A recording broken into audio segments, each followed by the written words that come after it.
Hello and welcome. Today we are going to look at the arrangements for the air defence of the Falkland Islands, from the end of hostilities in 1982 right through to the present day.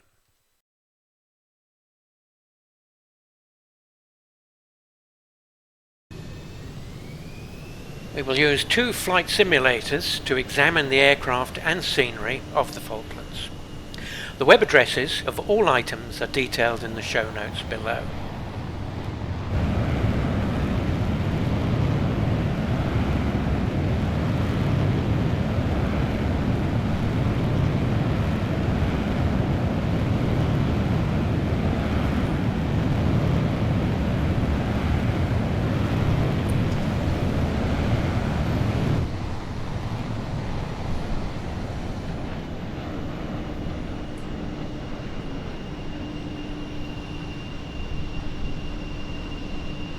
Since the 1982 Falklands War, from the 2nd of April 82 to the 14th of June 82, that's a period of 10 weeks, the air defence of the Falkland Islands has significantly evolved from a hastily deployed wartime posture to a permanent, layered and modernised system. Here's a chronological breakdown of how it has developed.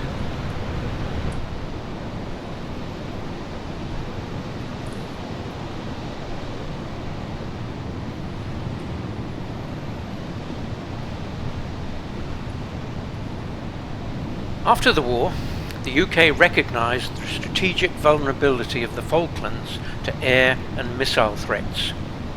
Air defence became a priority.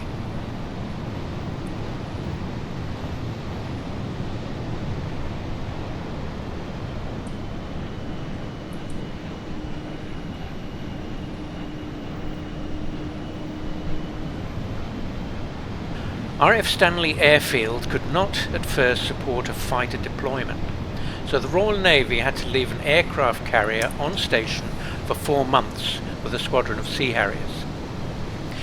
In October 82, the Stanley Airfield upgrade was completed and 9 Phantoms from 29 Squadron were deployed from Ascension Island to provide air defence.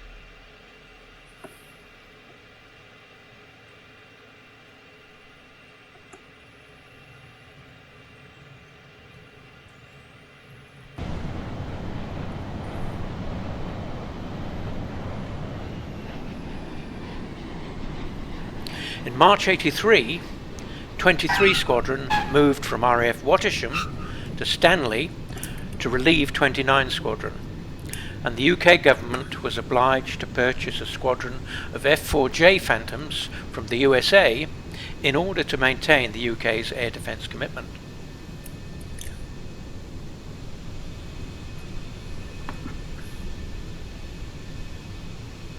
Four Phantoms from 23 Squadron were redesignated as 1435 Flight in November 88 to symbolise the famous flight that had defended the island of Malta in World War II.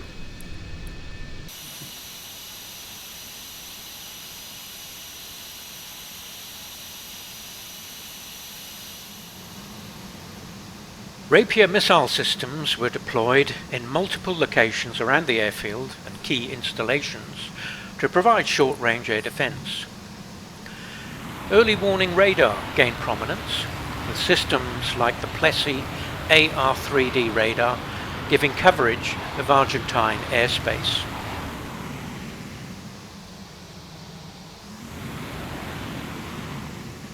The opening of RAF Mount Pleasant in May 85 marked a turning point.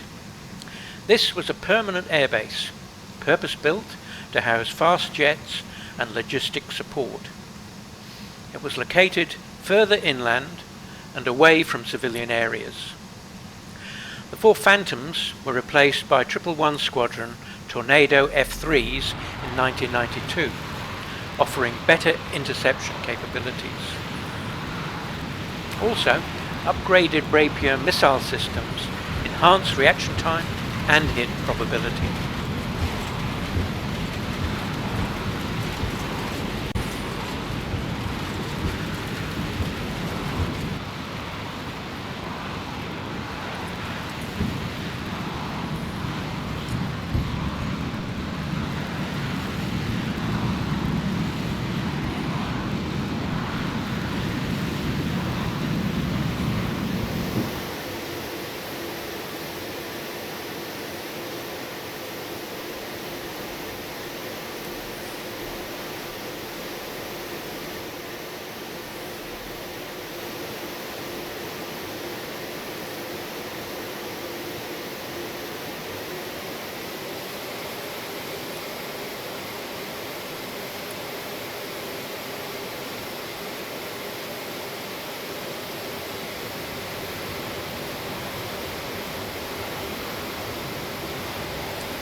After year 2000, new technologies were introduced and systems from the Cold War were replaced. 4 Typhoon fighters replaced the Tornado F3s in 2009, offering multi-role and superior air-to-air capabilities. Advanced Rapier missile systems continued in service until being replaced by Sky Sabre in 2021, which provided a major upgrade.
The Falklands now have a multi-layered and highly capable air defence network, which includes Typhoon Quick Reaction Alert Fighters from RAF Mount Pleasant, air-to-air refuelling by Voyager aircraft, which are occasionally deployed to extend Typhoon range and endurance.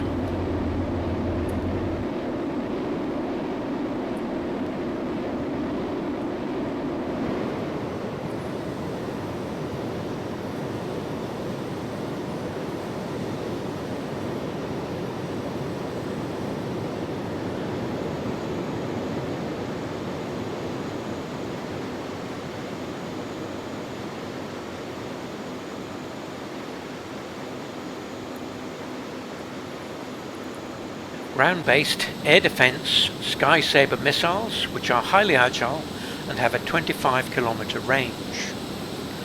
Giraffe Agile Multi-Beam Radar. Battle management systems that link radar, launchers and command units with data sharing capability.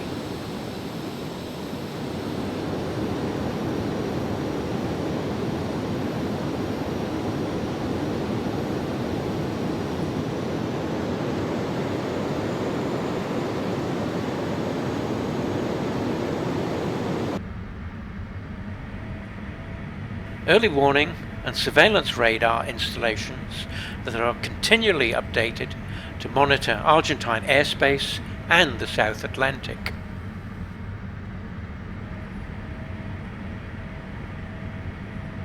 Satellite and iStar integration via UK space and intelligence networks.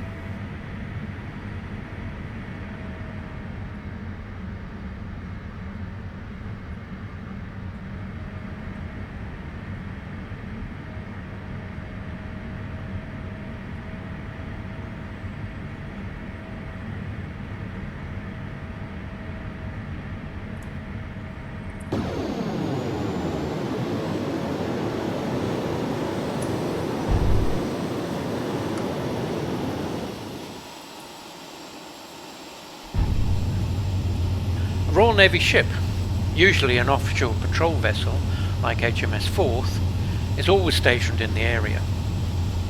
And finally, the UK maintains strategic airlift capability to deploy further assets as required.